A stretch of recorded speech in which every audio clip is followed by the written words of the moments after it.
administration kept calling their reality problems a communications problem or a messaging problem, and ultimately it was the results that were the issue there. So the Trump administration is going to have to provide and deliver those results for the American people, and clearly they recognize that. I think it is sensible to give people like a 6-month timeline saying we think it's going to get better for these reasons, but the whole ball game for the midterms is going to be whether or not people agree and feel it in their own lives, 6-8 months from now leading up to those elections. So President Trump looks like he's going to bring down some tariffs and therefore prices, which seems like something of an admission from the administration that these are related. Sometimes they have denied that.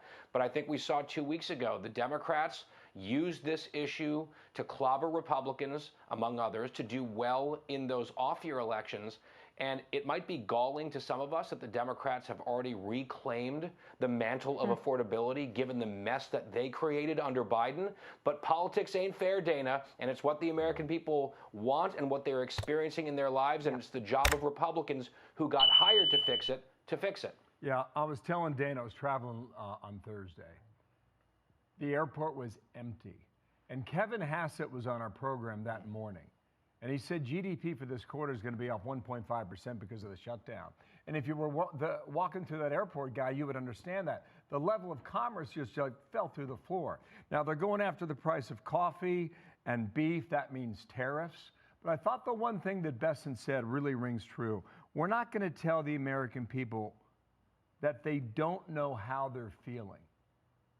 That's quite a contrast from where we were with inflation going up toward the end of the Biden administration, I would say. Sure, and happy belated birthday, Bill. The thing is, we saw under the last team, first a prediction confidently that inflation wouldn't happen, then it hit and it bit, and they said, oh, it's transitory. Then they kept trying to insist, actually things are better than you realize, and why aren't you understanding the data? It really doesn't work in politics. Sometimes people can get frustrated who work in this town saying, well, we have a story to tell, and here are the stats that we think back it up, and sometimes they're cherry-picked, of course. Why aren't voters responding?